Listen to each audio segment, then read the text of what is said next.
He is finally here, the twin dragon wielding a sword who was once rumored to be the replacement for Bennett.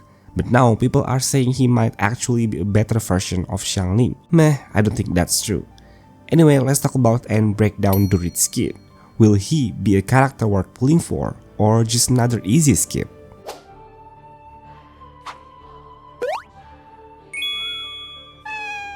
DURIN is a limited 5-star Pyro Sword character. His main role in the team is an off-field sub-DPS, with 2 selectable modes tied to his elemental skill. A support mode that reduces enemy resistance, or a damage mode that boosts team damage output and helps defeat enemies faster.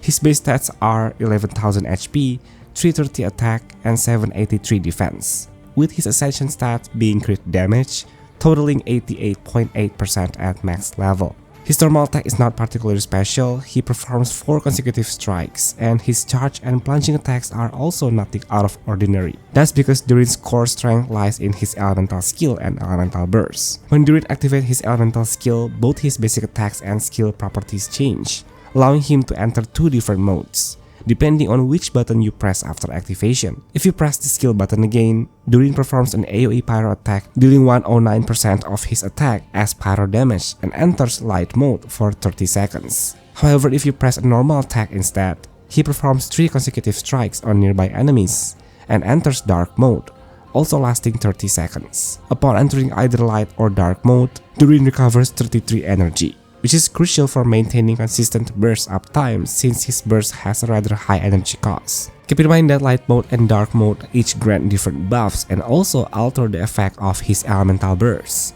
This is where DURIN's kit truly shines and showcases his uniqueness. Upon casting his burst, DURIN deals AoE pyro damage in 3 instances. The effect that follows depends on which mode he was in previously. If he was in light mode, he manifests his power as the White Flame Dragon. This dragon follows the active character and periodically attacks nearby enemies, dealing large AoE pyro damage, considered as elemental burst damage. If he was in dark mode, instead he manifests the Black Corrosion Dragon. This dragon also follows the active character and periodically attacks nearby enemies, but with smaller AoE. These attacks are still considered elemental burst damage. Take note that these are not coordinated attacks, meaning characters like Casca, Nivelette, and others who rely on charge attack playstyles can benefit greatly from DURIN's dark mode burst, as it won't interfere with their mechanics. His elemental burst costs 70 energy and has an 18-second cooldown, which is fairly high, but thankfully the 33 energy restoration from his skill helps keep it active more consistently. And now let's move on to his talents. For his first ascension passive, or A1, the enhancement effect differs depending on which mode DURIN is currently in, light or dark. When DURIN uses his elemental burst while in light mode, every time a party member triggers a burning, overload, pyro swirl, or pyro crystallize reaction, the enemy's pyro resistance, along with other elements involved in that reaction, will be reduced by 20% for 6 seconds. For example, if you trigger overload, both the pyro and electro resistance of the enemy will be lowered. Meanwhile, when DURIN uses his elemental burst while in dark mode, his personal vaporize and melt damage is increased by 40%. Interestingly, DURIN's A1 can also receive additional enhancements if you have what's called the Witch Beach Resist Resonance active in your team, by bringing 2 characters who possess the Magus Arcana effect, such as Klee, Albedo, Fenty, Mona, Sucrose, Razor, or Fischl. The effects of this A1 talent will receive additional 75% increase. As for his second passive talent, or A4, when DURIN is either in light or dark mode, the damage of his elemental burst increases by 50% of his attack, up to a maximum of 1000 bonus damage. Lastly, his overworld passive grants a 25% increase in rewards when completing a 20-hour expedition in Mondstadt. Now then, let's take a look at his constellations and see just how powerful and worth investing in DURIN truly is. At Constellation 1, DURIN's elemental burst damage increases by 25%, and each of his mode gains unique additional effects during his ultimate. When in light mode, all party members, excluding DURIN, gains 12 stacks of Cycle of Enlightenment for 20 seconds. Each time your active DPS or any teammate use a normal attack, charge, plunging attack, elemental skill or elemental burst, they consume 1 stack, boosting that attack's damage by 60% of DURIN's attack. Each team member's stacks are tracked separately, meaning everyone can benefit individually from this buff. However, when DURIN is in dark mode, he himself gains 12 stacks of Cycle of Enlightenment. Every time his elemental burst attack hits, he consumes 2 stacks, boosting those attacks by 100% of his attack. At Constellation 2, after using his ultimate, whenever a party member triggers Vaporize, Melt, Burning, Overload, Pyro Swirl, or Pyro Crystallize, they gain a 50% pyro damage bonus, an additional 50% elemental damage bonus, corresponding to the element involved in that reaction, lasting for 6 seconds.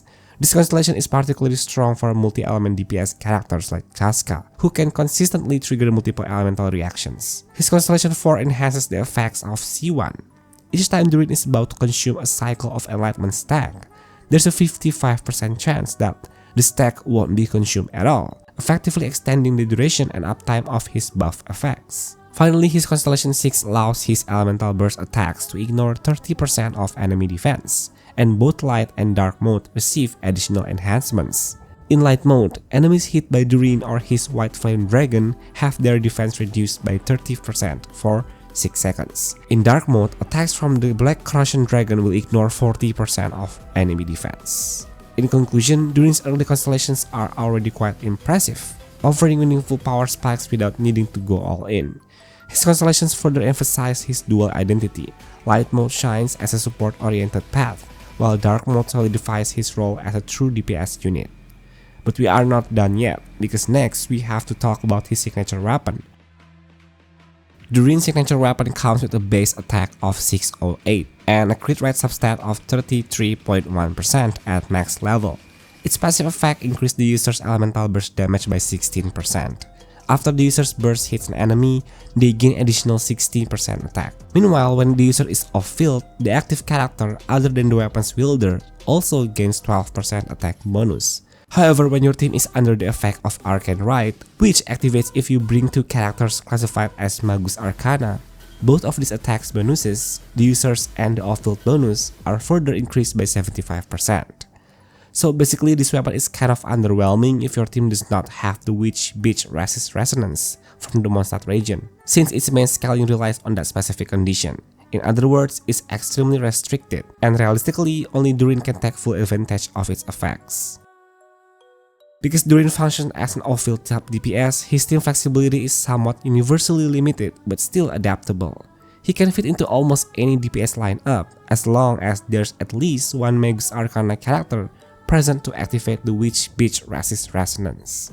You can run him in overload teams such as with Veresa or Chlorine, burning teams paired with Kinich or Arlecchino, Geo-based comps like featuring Navia and Albedo, and then Mualani Vape or Chaska's team composition, or even a custom team built around Mona, leveraging her synergy with DURIN's mechanics. Although DURIN's role in several team setups may appear similar to Xiangling's, it's important to note that Xiangling still holds an edge due to her Pyronado having no internal cooldown, allowing her to trigger reactions more consistently. In short, DURIN's team building potential is wide but conditional. His best value shines in setups that support his Magus Arcana synergy. So overall, DURIN is actually a pretty solid character at the moment. With just one character, you get to choose between 2 distinct playstyles: the white mode, focus on support and team utility, or the dark mode, designed for sub DPS and damage dealing. Even though he comes with a high energy cost, his elemental skill conveniently offsets this weakness by restoring nearly half of his energy, which means it's perfectly fine to run attack sense on him instead of energy recharge. Since his main role revolves around off-field sub DPS, DURIN can fit into a wide variety of team compositions, as long as there's at least one Magus Arcana character in that team to unlock his full potential. However, his reliance on the Witch Beach Resist Resonance buff can also be seen as a major drawback, as it limits his flexibility and forces him to depend on specific units. On top of that, his signature weapon is not particularly impressive. It's heavily tied to the Magus Arcana synergy, making it a very niche option that does not provide much value outside of DURIN himself. Another notable downside is that DURIN's attacks are affected by an ICD of 2.5 seconds, which causes his elemental reactions to be inconsistent, especially in teams that rely heavily on reaction-based damage. This can definitely be seen as a minus point for his overall kit. So that's basically DURIN's full breakdown. What do you guys think? Is DURIN a powerful and worth pulling character, or just another overhyped banner you can safely skip? If you like this content, please give it a like and subscribe to Cat Bolini as well. See you guys on my next one.